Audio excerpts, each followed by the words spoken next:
Jason Mix, Rob Thompson, The Blitz.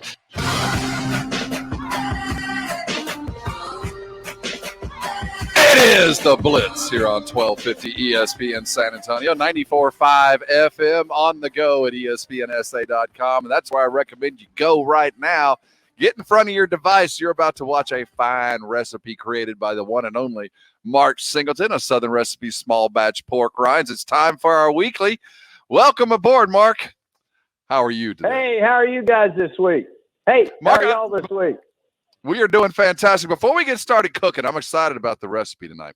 You know, one of my favorite shows to watch that I set my DVR to record is a show called Modern Marvels on the History Channel. Yes, I embody that commercial about becoming your parents. But there's one that I watched. It was late the other night, and it was recorded back in 2005, and it was Modern Marvels talking about the remarkable growth, the snacks that changed America.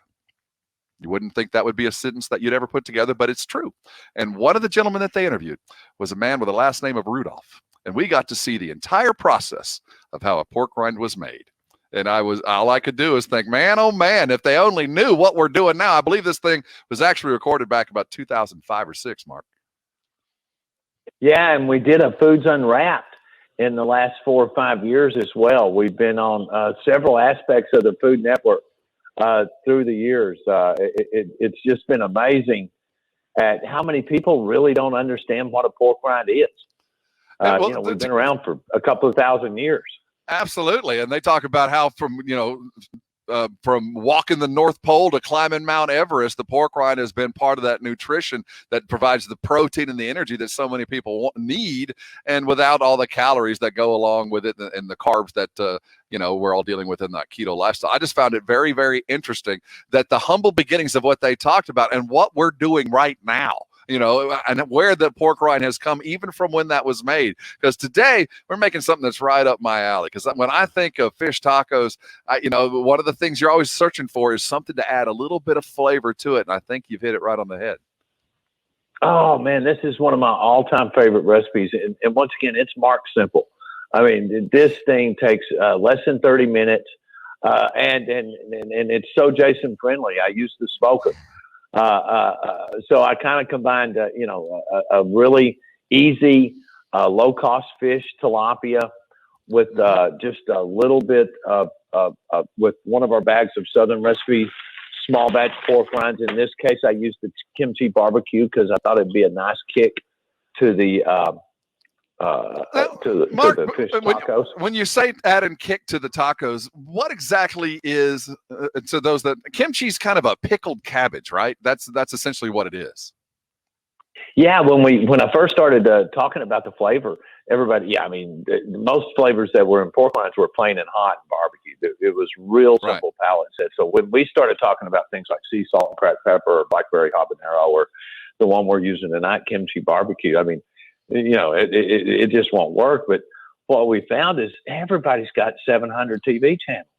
Everybody knows about so many different aspects of food, and it gave us an opportunity to go further than whatever been. Kimchi is actually pickled cabbage made in the ground in Korea with hot peppers. Just as simple as that. Literally, clay lime pit. Kind of a grab you in the back of the chin, kind of a peppery, kind of a great flavor that hits the pork rind perfectly. And to put it on fish, my goodness, this is going to be extraordinary. Yeah, and it's already on pork in Korea. It's part of the diet. It's part of the tradition. So it really melds well together. The flavors marry up really well. And on top of the fish tonight, this is just such a simple recipe. You just crush up the pork rinds. I found that, I don't know what kind of blender y'all have, but I've got a Ninja. And one bag fits perfectly, 4 ounces, boom, yep. 2 cups of pork rinds. There you go. You take the tilapia fillets, and I add a little paprika, garlic powder, oregano, and onion powder just to kick it up a whole nother notch. Remember, we're cooking with fish. And then literally just put the fish out, and James is going to show us pictures. I put the fish out, and I put a little lime juice on the fish, but just crush the pork rinds into it. You're going to be shocked at how well it sticks.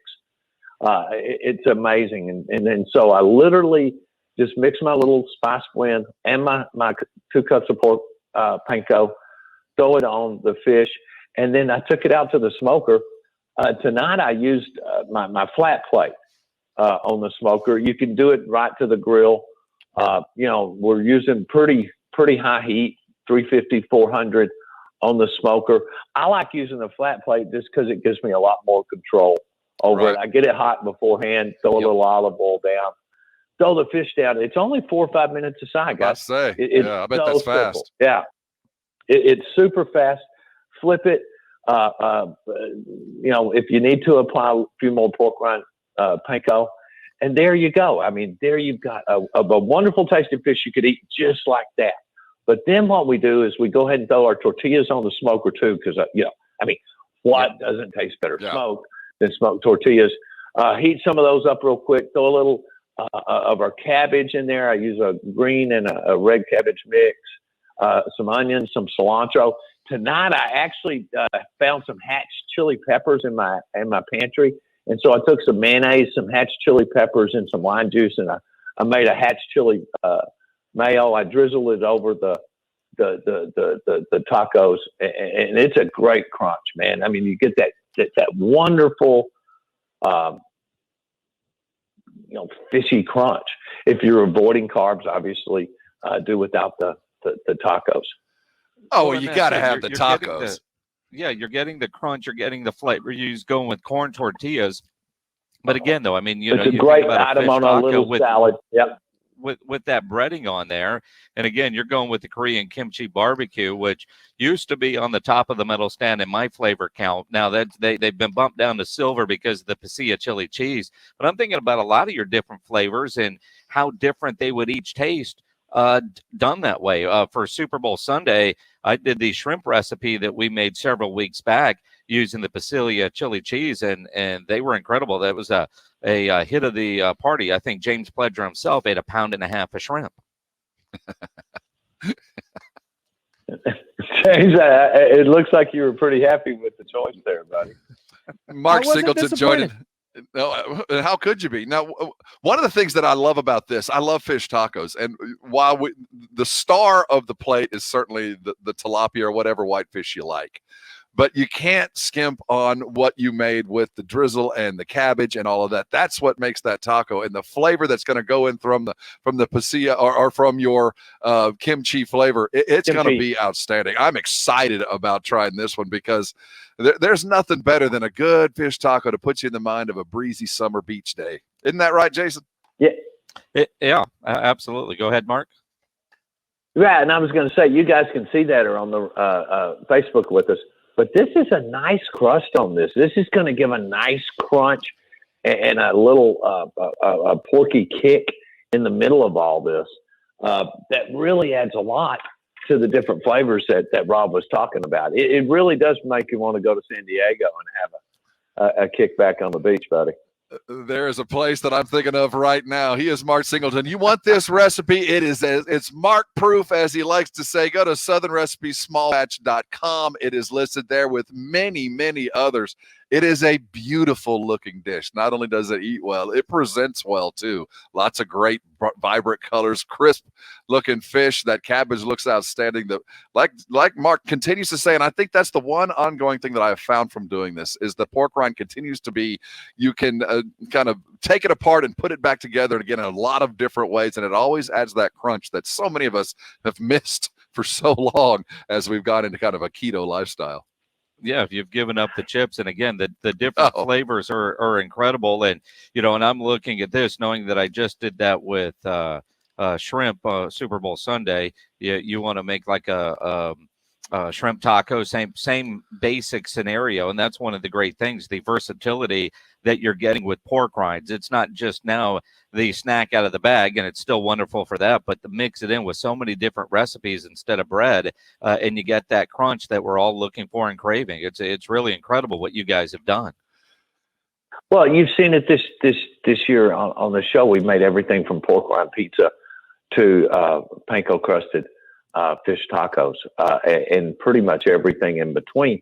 If you're looking for an alternative, if whether you're diabetic, whether you're looking at a low glycemic diet or a high protein diet, These are just ideas to substitute for a breading crumb.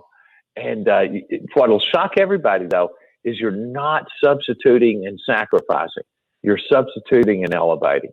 That's what continues to amaze me. That and all the letters we get from our wonderful customers out there talking about the success they're having, paying attention to their glycemic index and to their carb intake. It's one of the most rewarding parts of the job that I never thought. I thought, heck, fire, we make great tasting pork rinds. We have since 1955. That's pretty cool. Well, there is that. I mean, there is that part of the business. You do have a ready world-class supply of pork rinds at your beck and call whenever you'd like. Head over to HEB and pick up your Southern Recipe small batch pork rinds. And don't just settle on one flavor. Try them all. You're going to like them all. You can use them so many different ways. Head over to southernrecipesmallbatch.com for that recipe and many others. Hey, Mark, thanks for stopping. By the way, how long did you stay attentive to the Super Bowl on Sunday? Were you in all the way through? No, once I saw those tacos look like Dallas. I mean, it reminded me of a Dallas game. I mean, the guy's running for his life. Being a good Tech kid and my dad played there, I just felt so sorry for him. But I mean, literally running for your life on turf toe. I felt for him. So no, I dropped off in the second half. And had the commercials were wonderful. I had it on, but I wasn't riveted to it like you normally are. That's how it felt. Exactly. We were all in the kitchen at that point with it on, but not really the focus. Hey, Mark, we'll see you next week. Disappointing. Yeah. Hey, guys, y'all be good. Be happy. Outstanding. Appreciate you. We love catching up with Mark Singleton, the worthy pork rind elevated one more time. Southern Recipe Small Batch Pork Rinds. Head over to HEB and pick them up. Go to the website, southernrecipesmallbatch.com. Pick up that recipe and many, many others. I want to thank Mark for stopping by.